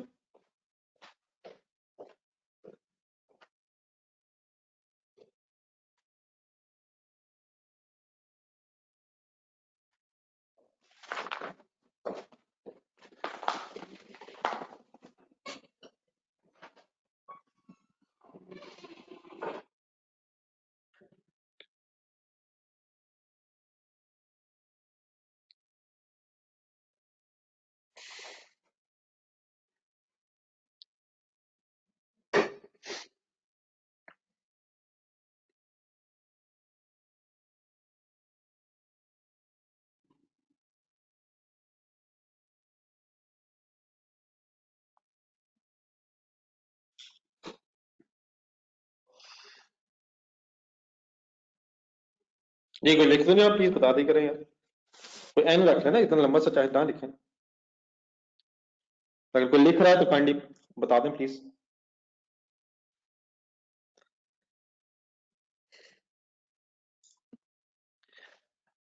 अब बस बाकी तो जब ये इंशाल्लाह चीजें आएंगी तो इंशाल्लाह क्वेश्चंस करते हैं इसके। आपसे बस सिर्फ एक रिक्वेस्ट है, अगर मैं आपको प्रॉफिट आफ्टर टैक्स बताऊं, फॉर एग्जांपल 5 लाख, और मैं आपको टैक्स रेट बताऊं सपोज 30%, तो आप मुझे मैथमेटिकली प्रॉफिट बिफोर टैक्स बता सकते हैं? प्रॉफिट आफ्टर टैक्स बता रहा हूं, टैक्स रेट बता रहा हूं, क्या मुझे कोई तरीका बताया जा सकता है कि मैं प्रॉफिट बिफोर टैक्स तक कैसे पहुंचूं? ठीक, कैसे पहुंचूं? देखिए प्रॉफिट आफ्टर टैक्स जो है ना, profit after tax my dear जो है, अगर 30% टैक्स रेट है तो ये obviously profit after tax tax less होने के बाद है। नहीं बेटा नासिर, ये तो मसले हैं। अगर ये 30% टैक्स लेस होने के बाद है तो it is not 100% amount, it is my dear 70% amount. ये बिल्कुल ठीक बेटा बता रहे हैं सवाल नासिर के, मेरा ख्याल है सब ठीक है। तो 5 lakh should not be divided by 100, 5 lakh should be divided by, should not be divided by 3 as well. It is not tax, it is profit after tax. तो अगर 30% सोचा जाए तो 30/100 है, मतलब अगर प्रॉफिट बिफोर टैक्स 100 था तो टैक्स 30 होने की वजह से प्रॉफिट आफ्टर टैक्स 70% रह गया। तो डिवाइड बाय 70 टू 100 करेंगे मिस्टर नासिर। जी मार्जिन की कंसिडर नहीं करना है, 30% को मैथमेटिकली कंसिडर करना है, ये प्रॉफिट रेट नहीं है। ठीक है, मार्जिन मार्जिन मार्कअप वाला कॉन्सेप्ट ठीक है, लेकिन sir ji please margin markup word यहां मुनासिब नहीं है। 30/100 है ये, तो व्हाट इज 100? वो प्रॉफिट जो टैक्स से पहले है उसी से रेट मल्टीप्लाई होता है ना, तो जो प्रॉफिट आफ्टर टैक्स है वो तो टैक्स के बाद है। तो this should not be equal to 100, it should be 70%। अगर टैक्स रेट 30% है, फर्स्ट करें टैक्स रेट 35% हो तो फिर ये 65% होगा। टैक्स रेट अगर 20% है तो प्रॉफिट आफ्टर टैक्स 80% होगा। टैक्स रेट अगर 40% है तो प्रॉफिट आफ्टर टैक्स 60% होगा, एंड सो ऑन। ठीक है, बात क्लियर है सबको? तो अप्रोक्सीमेटली ये फिगर आएगी 714,285।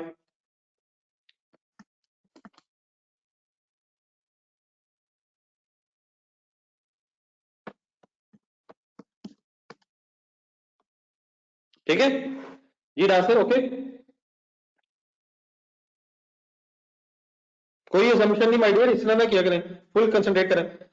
अच्छा अब ये अगर प्रॉफिट बिफोर टैक्स है तो एक मिनट अपने आप को कंफर्टेबल करें, इसका 30% करें जरा, करें करें करें करें, क्या ये 100 ही है फिर? ये जो हमने फाइंड आउट किया क्या ये 100 ही है, तो इसका 0.3 करें तो वही टैक्स आ जाएगा 214285, और ऑब्वियसली उसको माइनस करके आपके पास प्रॉफिट आफ्टर टैक्स 5 लाख आ जाएगा। ठीक है, तो अगर आपको प्रॉफिट आफ्टर टैक्स दिया हो इट मींस वो टैक्स के बाद है, और फिर वो जितने परसेंट टैक्स के बाद है 100 में से माइनस करके वो उतने परसेंट अमाउंट रह जाएगी। आपको कंफ्यूजन नहीं होगी इसमें, क्लियर होगी फिलहाल ये बात। तो अगर टैक्स इन्वॉल्व हो तो what we need in the formula profit before tax, और अगर प्रॉफिट बिफोर टैक्स गिवन है तो अल्हम्दुलिल्लाह हम वही यूज करेंगे, और अगर गिवन नहीं है प्रॉफिट आफ्टर टैक्स गिवन है तो फिर हम आफ्टर टैक्स से बिफोर टैक्स बना सकते हैं। और ऑब्वियसली अगर profit after tax before tax दोनों की बजाय को इनकम स्टेटमेंट का डाटा दे दिए तो हम इनकम स्टेटमेंट का डाटा लिख के प्रॉफिट बिफोर टैक्स तक पहुंचेंगे। तो what is the figure that is to be used if the tax is involved in the question? Total fix cost में कौन से फिगर चाहिए फिर हमें, प्रॉफिट बिफोर टैक्स, और अगर वो अवेलेबल नहीं होगी तो इंशाल्लाह फिर उसकी वर्किंग करेंगे। आई होप कि मेरी बात अब क्लियर है सबको।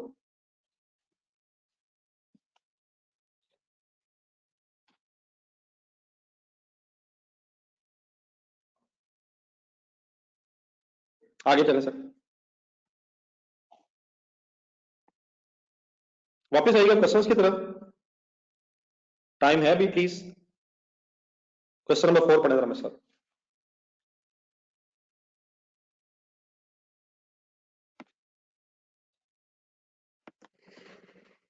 अब कुछ पुरानी चीजें बीच में मिक्सअप होंगी, यही चैलेंज रियल है कि एक नई चीज में पुरानी चीजें अगर मिक्स हो जाएं तो उनको फिर कैसे हैंडल करना है।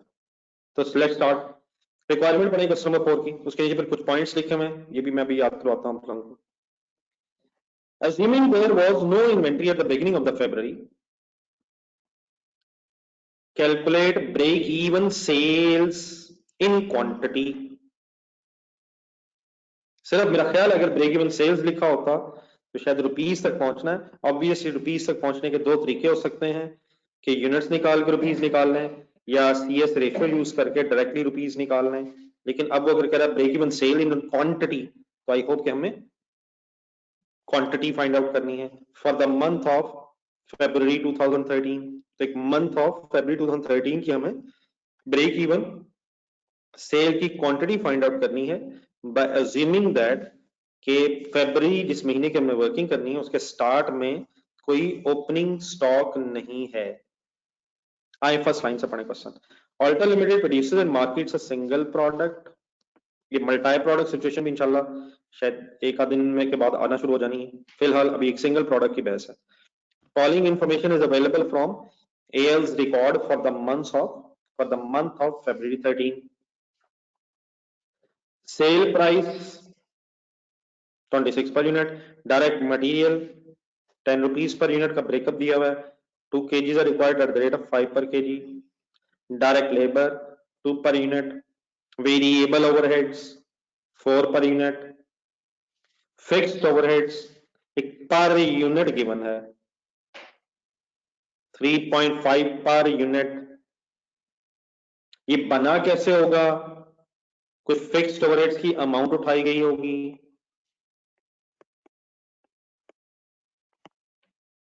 और नंबर ऑफ यूनिट्स से इसे डिवाइड किया गया होगा। ऑब्वियसली ये बाकी जो मैंने आपके सामने एक्सप्लेन नहीं किया, material per unit, labour per unit, ये भी पर यूनिट यूनिट्स की बेस पे कैलकुलेट हो सकता है। लेकिन अगर हम थोड़ा सा रिकॉल करें स्टोरी में तो break even sales in quantity अगर हमने फाइंड आउट करनी तो यूनिट्स की बात हो रही है, तो व्हाट इज द फॉर्मूला, आता है कोई फॉर्मूला ज़हन में? तो फॉर्मूला ज़हन में आता है ब्रेक इवन सेल क्वांटिटी का। हमें टोटल कॉस्ट चाहिए, total fix cost sorry, plus 0 break even है और divide by contribution per unit. इस स्टोरी में हमें फिक्स कॉस्ट का टोटल चाहिए होता है और वेरिएबल कॉस्ट और सेल प्राइस का पर यूनिट चाहिए होता है। तो उसने पर यूनिट अगर बता दिया है तो we should be in a position कि हम उसकी टोटल अमाउंट तक किसी तरह पहुंच जाएं। ठीक है, आगे चलें। सेलिंग एक्सपेंसेस दिए हुए 2,95,000 फरवरी के मंथ का डाटा है। एडमिन एक्सपेंसेस फिक्स्ड ही हैं। प्रोडक्शन गुड यूनिट्स जो सही यूनिट्स हैं उनकी प्रोडक्शन की क्वांटिटी है 1,75,000 यूनिट्स, क्लोजिंग इन्वेंट्री 30,000, फरवरी में ओपनिंग इन्वेंट्री नहीं है, लेकिन फरवरी में क्लोजिंग इन्वेंट्री अवेलेबल है। इट ऑब्वियसली मींस कि प्रोडक्शन और सेल पे सेम नहीं है। लेकिन इससे पहले कि हम कोई कंक्लूजन ड्रॉ करें तो एडिशनल इंफॉर्मेशन पे आ रहा है। Inspection is performed at the end of the production, process costing थोड़ी सी बीच में आनी है, and defective units are estimated at 20% of the inspected units. देखिए सर, वर्ड्स इंपॉर्टेंट है और यही चीजें अब फाइनली ऐसी हैं जिन्हें बहुत टाइम देने की जरूरत पड़ेगी हमें, आज से ही शुरू करें। कहता है defective units are estimated at, estimated at 20% of the inspected units. Defective means खराब units, lost units का एक estimate बता रहा है। 20% बता रहा है किसको बेस रख के, inspected units means for example अब 20% मैथमेटिकली मींस 20/100 है। अगर 100 यूनिट्स इंस्पेक्ट होंगे तो 20 यूनिट्स आर एक्सपेक्टेड कि वो डिफेक्टिव निकलेंगे। तो अगर इसको इस तरह से एक फॉर्मूले में अरेंज किया जाए, इंस्पेक्टेड यूनिट्स अगर 100 20/100 की वजह से 100 है of the inspected units, base is inspected units, तो वो इक्वल टू गुड यूनिट्स हैं, inspected units is equal to good units हैं, या लॉस होने की वजह से inspected units minus defective units are equal to good units. What is the meaning good units? जो सही है। What is the meaning defective units? जो खराब है। What is the meaning expected units? जो देखे गए हैं। तो अगर 100 देखे गए हैं तो क्या 20 अगर एक्सपेक्टेड है तो good units are expected to be 80? क्या इंस्पेक्टेड में से 20 डिफेक्टिव यूनिट्स लेस करके गुड यूनिट्स तक पहुंचेंगे या ऐड करके? Inspected units plus defective units is equal to 120 good units. Plus करूं या माइनस करूं? बताएं, प्लस या माइनस? एक स्टोरी से जहन बनाए ना, अपनी अपनी फैक्ट्री समझा जरा। आपने 100 यूनिट्स देखे, एक्सपेक्टेड क्या था कि 20 तो उसमें से खराब होंगे, तो इट मींस गुड यूनिट्स फिर कितने होंगे? 80 होंगे। तो प्लीज इस पैराग्राफ के जरा साथ एक छोटी सी स्टोरी बनाया जरा। अगर लॉस एक्सपेक्टेड ना हो तो क्या फिर मैं कह सकता हूं कि जो इंस्पेक्टेड यूनिट्स हैं वो इक्वल होंगे गुड यूनिट्स के अगर लॉस 0 है?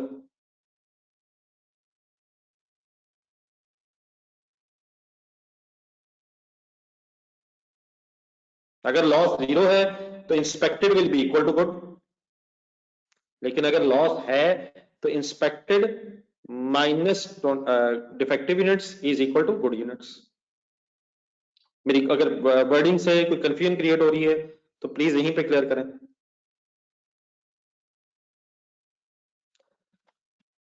मुझे ये कैसे पता चल रहा है कि इंस्पेक्टेड यूनिट 100 है? क्योंकि बेटा उसकी बेस पे वो बता रहा है।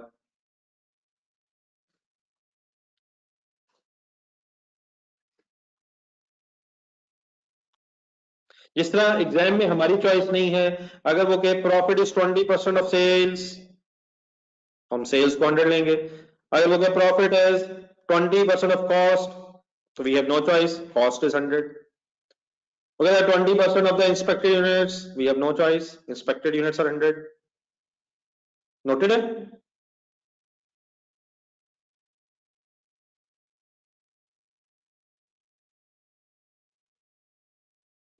ठीक है सर, ये चीजें बहुत ज्यादा इंपॉर्टेंट है और बहुत ज्यादा इसमें कंफ्यूजन रह जाती है। देयरफॉर जरा इसको इस एंगल से सुने जरा।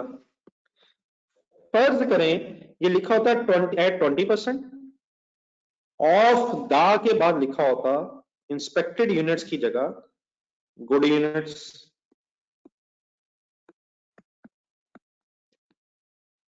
तो इस रिवाइज्ड सिचुएशन में मुझे ये बताएं कि मैं 100 कहां लिखूं। आपने प्लीज मेरी हेल्प करनी है। 20% ऑफ द गुड यूनिट्स अगर लिखा हो,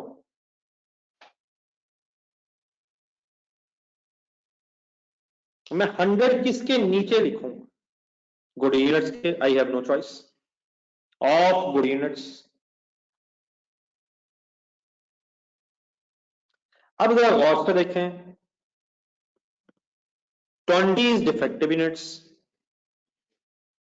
अब बताएं इंस्पेक्टेड यूनिट्स के नीचे क्या लिखूं? 80 80 80 80 80 यार 80 मेरे भाई, 80 है 120।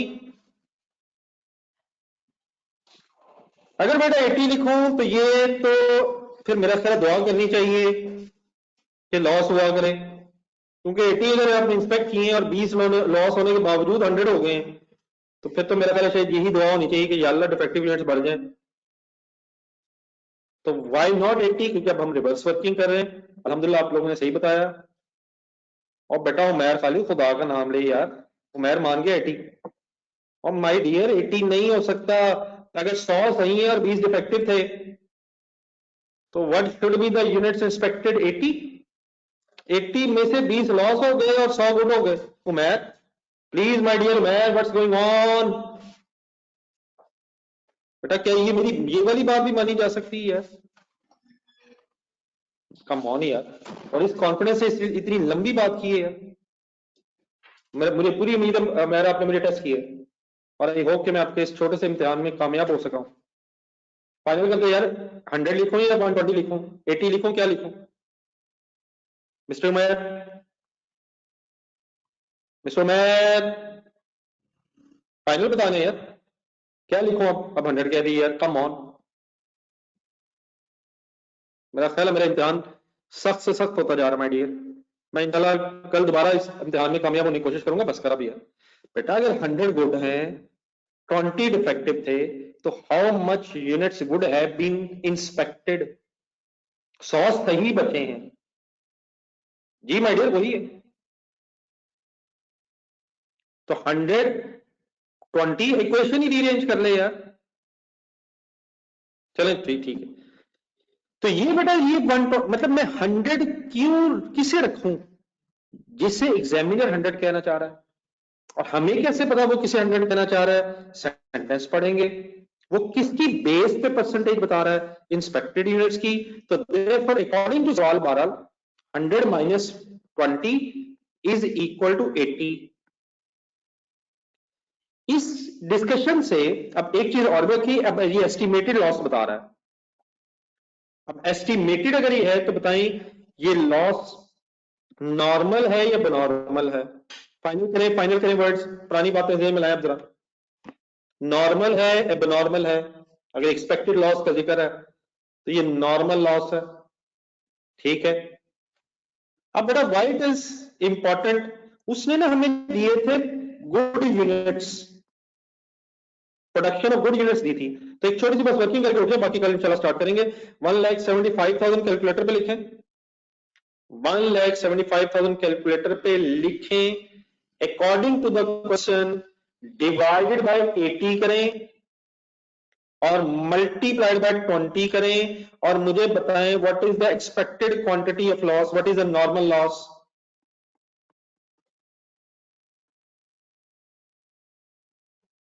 मेरी ठीक है? मेरी क्वेश्चन ठीक है? मेरी क्वेश्चन ठीक है? तो this is a normal loss in this story, normal loss units. छोटी वर्किंग लिख लें। ये my dear everything is clear. और डेफिनेटली 100 से मल्टीप्लाई करके आप इंस्पेक्टेड यूनिट्स भी मिस्टर अब्दुल्ला शरीफ निकाल सकते हैं, और ऑब्वियसली उसकी बेस पे नॉर्मल लॉस भी निकाला जा सकता है। तो ठीक है, ये अब्दुल्ला ने बात एक की है, वो भी लिख ही लें। 1.5 ऑब्वियसली प्लस भी वैसे किया जा सकता है, डिवाइड 80 into 100 करके इंस्पेक्टेड यूनिट्स भी टोटल निकाले जा सकते हैं कि टोटल यूनिट्स थे कितने जो इंस्पेक्ट हुए होंगे, और 1,75,000 की प्रोडक्शन रिमेनिंग रह गई होगी। तो 218,750 ये टोटल फिर यूनिट्स हैं।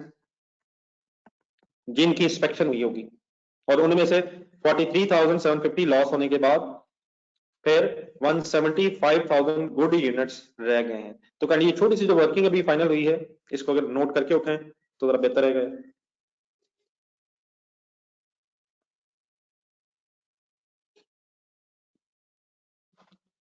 आज वेडनेसडे जी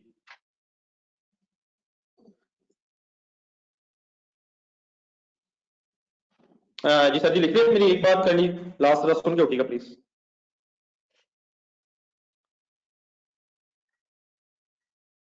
नोटेड है प्लीज। अच्छा सर जी, इन दिनों में अभी डेफिनेटली ये डिस्कशन तो अभी इनिशियल फेजेस में है, अभी चल रही है, लेकिन टाइम शायद वेस्ट नहीं होना चाहिए। एक तो मैं आज आपके साथ वो टेस्ट वाला आंसर शेयर कर दूंगा, तकरीबन मेरा ख्याल है 12 बजे राउंड शेयर हो जाएगा 12 बजे कॉस्ट का, अब्दुल्ला 12 बजे तकरीबन कॉस्ट का शेयर हो जाएगा। जी सर। और सेकंड बेटा, एक काम जरा करें, इन दिनों में कुछ छोटी सी रिवीजन कुछ पुरानी रिवीजन करते रहे वेरिएंस एनालिसिस में। जस्ट एक मिनट मैं आपके सामने खोलूं।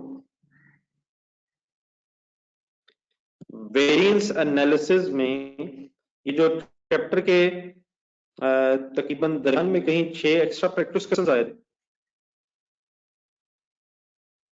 इस वेरिएंस का टेस्ट लेना है, लेकिन उस टेस्ट में उस टेस्ट तक जाते हुए मेरा ख्याल है कि सही रिवीजन पहले कर लें, 1-2 दिन अगर और लगते हैं तो लगा लें। तो इन क्वेश्चंस में 2 सवाल कम से कम आज रख लें, 2-2 करके इन्हें दोबारा रिफ्रेश कर लें सब कुछ। यही शायद मेन कम्प्रिहेंसिव स्टोरीज हैं। तो इनमें मेरी सजेशन ये रहेगी, आज एक क्वेश्चन नंबर 4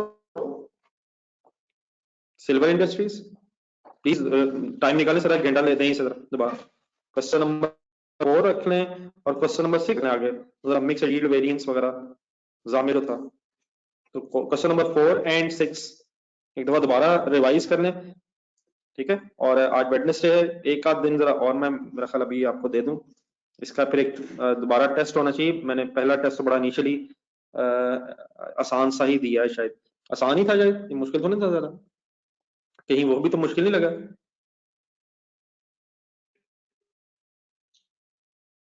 ठीक है सर, तो मेरी तरफ से ये फिर वेरिएंस के 2 क्वेश्चन होमवर्क हैं, तो काइंडली जरूर इनको टाइम दें और रिवाइज करें। फिलहाल अल्लाह हाफिज, इंशाल्लाह कल फिर मुलाकात होगी।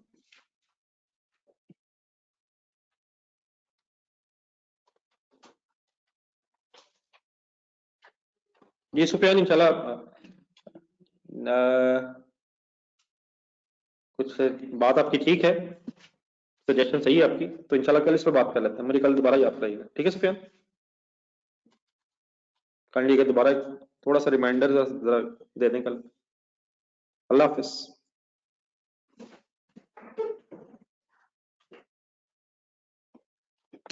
आपकी क्लास रात 8 बजे की होगी है। जी रात 8 बजे